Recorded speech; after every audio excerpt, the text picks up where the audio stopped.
ហ្នឹងហើយបងប្អូននេះកុំច្រឡំថាម៉ាតឬក៏ថ្មអីណាហ្នឹងហើយមិនមែនទេបង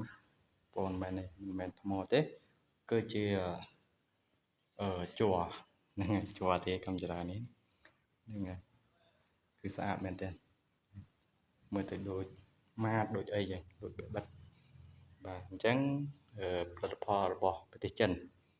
ហ្នឹងហើយប្រយបាទហ្នឹងហើយទាំងស្លឹកឌីកទាំងអីទាំងអស់ហ្នឹងគឺយកមកពីប្រទេសចិនទាំងអស់បាទនេះគឺខ្ញុំចាប់ដើមបាត់ជីជើងខាងក្រោមបាទបងប្អូនមើលបាទជីជើងខាងក្រោមនេះល្មិចហ្នឹងហើយមើលទាំងអស់គ្នាន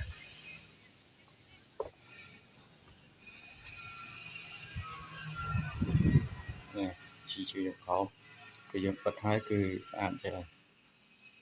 គឺលែងមានឃើញប្រហិតប្រហោអស់នេះទ្វារមិនទាន់ឃើញបាទកំចដាលរួចហើយអស់ហើយបាន 90% ទេផ្ទះគឺយើងបិទទៅ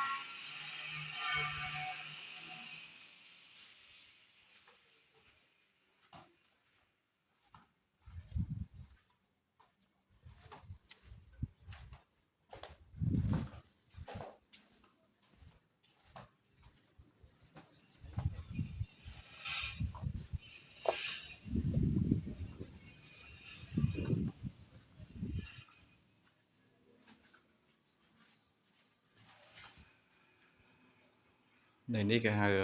តំបន់សេដ្ឋកិច្ចពិសេសរបស់ចិននៅកោះស្ដេចនឹងនៅខាងកោះស្ដេចស្អាតណាស់បងប្អូនបាទតំបន់ហ្នឹងគឺ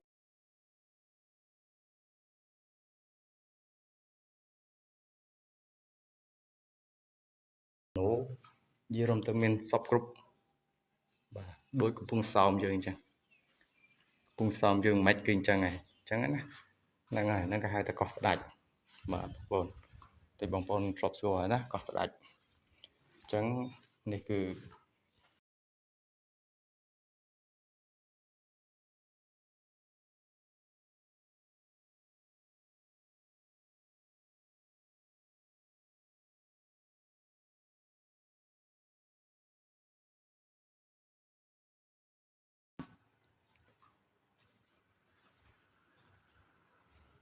នេះឈីរបស់វា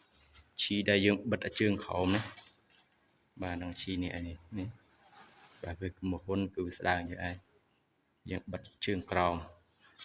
នេះបិទជើងក្រោមនេះបិទខាងក្រោមនេះគៀននេះបិទតាមគៀនហ្នឹងទាំងអស់ហ្នឹងឯងបាទបិទតាមគ្រានហ្នឹងបានវាស្អាតទាំងអស់គឺចិត្តស្លុបល្អស្អាតទាំងអស់បងប្អូនអញ្ចឹងបើបងប្អូនមានអ្នកមានលុយអីក៏ចង់ធ្វើឌីក័រdesign mode អញ្ចឹងអីអូខេអាចតាក់ទងមកបាន comment នៅក្រោមវីដេអូហ្នឹងទៅបាទ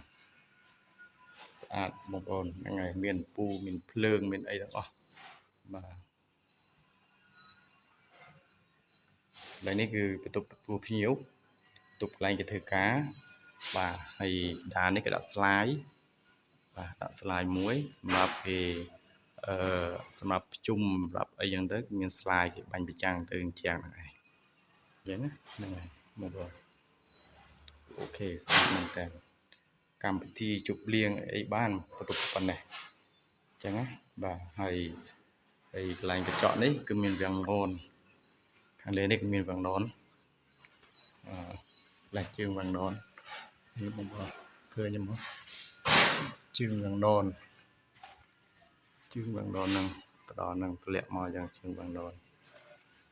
បាទអញ្ចឹងទ្វារហ្នឹងគឺមានវាំងននទាំងអស់បិទចិត្តទាំងអស់បាទ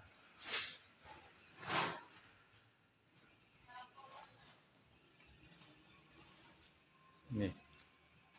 កន្លែងនេះជើងពូបាទជើងពូមួយទៀតនេះពូកុំឃើញហ្នឹងមិនមែនឈីណាបងប្អូនអានេះជើងពូ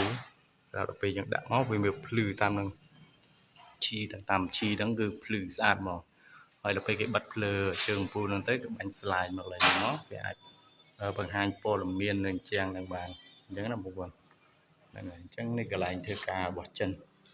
អញ្ចឹងកន្លែងគេពិភាក្សាការរកស៊ីអីទាំងអស់ហ្នឹងហើយអញ្ចឹងខាងនេះក៏អាចបាញ់បានដែរអញ្ចឹងបងប្អូនខាងនេះក៏បាញ់បានដែរដាក់ slide បាញ់បានដូចគ្នាអញ្ចឹងគេបិទ Strategicon នេះសម្រាប់កន្លែងធ្វើការងារកន្លែងការងារគេអញ្ចឹងទៅចង់បាញ់ slide អញ្ចឹងទៅឲ្យកន្លែងការងារគេពិភាក្សាការងារគេរកស៊ីអញ្ចឹងណាបងប្អូនហ្នឹងហើយបន្ទាប់មកគឺបន្ទប់ដេកហ្នឹងបន្ទប់ដេកគេណានេះបន្ទប់គេនេះតែបិទជើងខោមឲ្យស្អាតអស់លីងឃើញអត់បន្ទប់គេស្អាតទាំងអស់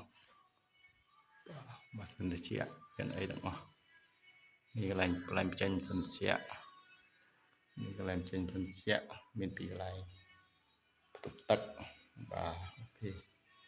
ទាំងអស់ស្អាត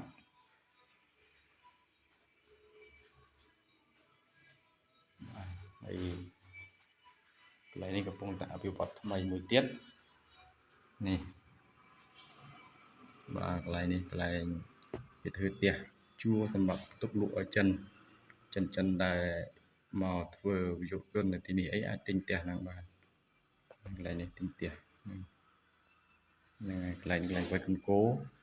ខាងនេះវាយកូនគោហ្នឹងហើយនេះខាងនេះវាយកូនគោហើយនេះកន្លែងជាស៊ូត្រីនេះបងនេះស៊ូត្រីស្អាតមែនតើបងប្អូនរៀបចំគឺប្រហែលជា10ឆ្នាំទៅមុខ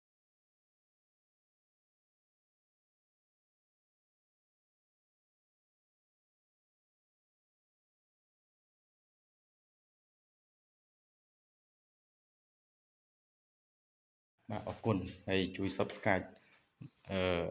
channel របស់ខ្ញុំមួយផងដើម្បីខ្ញុំថតនៅអ្វីៗ